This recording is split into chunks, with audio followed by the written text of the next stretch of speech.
Hay un estudio muy interesante del año 2013 en una revista de pediatría donde hablan que aproximadamente 1,8 niños, o 2 niños, mejor, de cada 1000 han sido víctimas de violencia sexual. Este artículo hace referencia a cómo se debe hacer ese primer abordaje desde el sector salud y cómo se debe atender de forma primaria a esa supuesta víctima. Y aquí es importante aclarar dos cosas.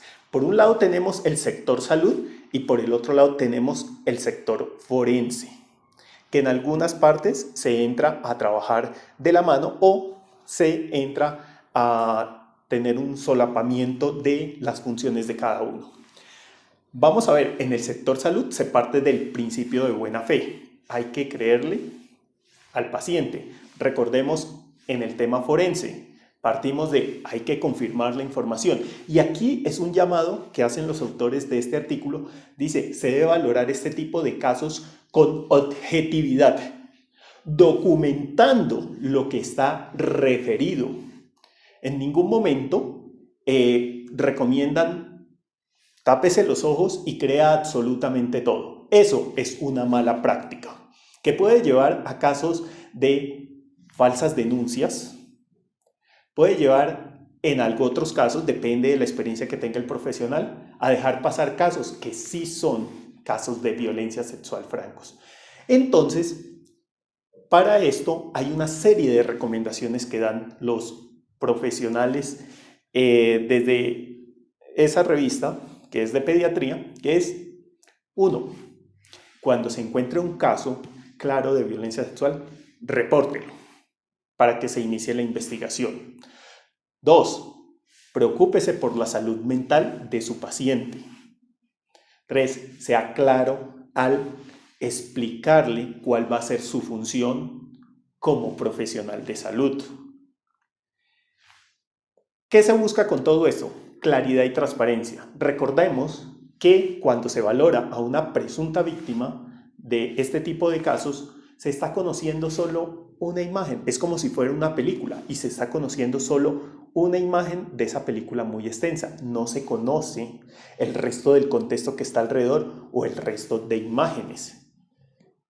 Y hay veces que toca plantearse preguntas como, ¿hay un conflicto familiar de fondo? ¿Alguien busca manipular las versiones para obtener algo a cambio? ¿Hay algún adulto que tenga algún interés en este caso? Hablando de una presunta falsa denuncia.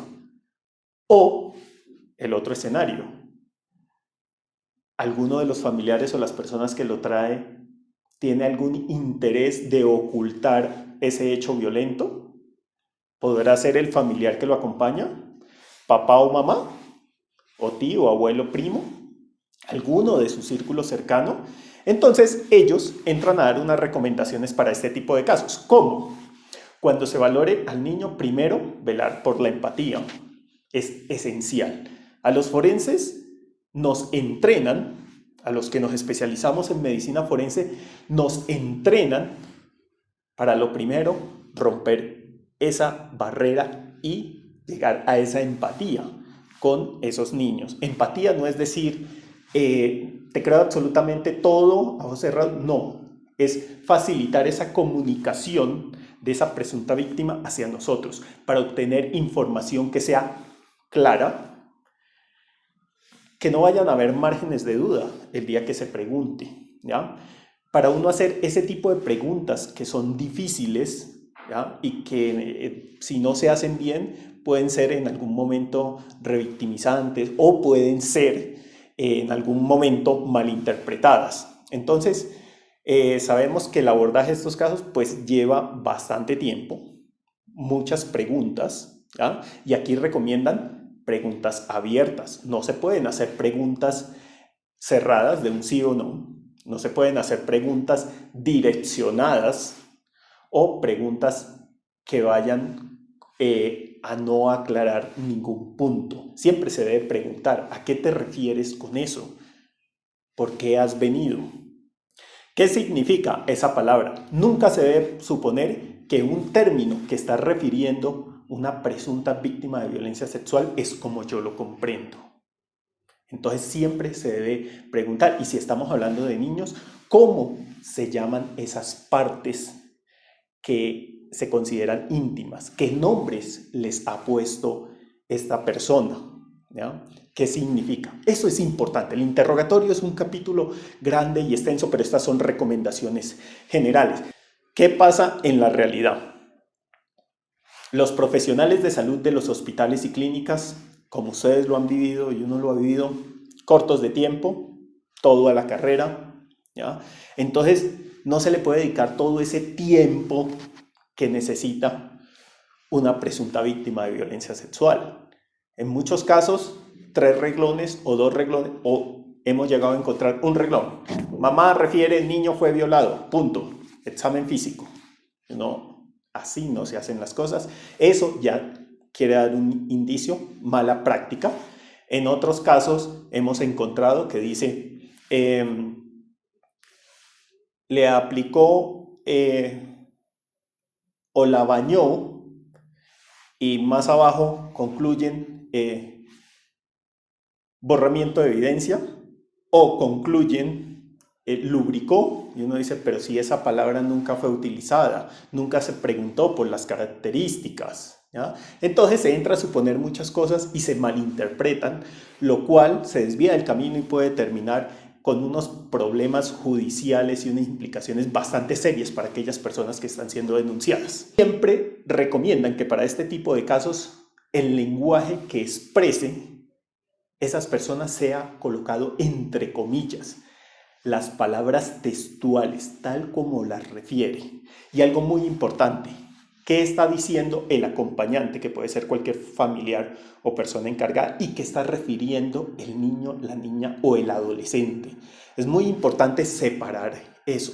¿Por qué? Para poder contrastar el día de mañana esa información en cuanto a, se puede llegar a sospechar que el relato ha sido ensayado.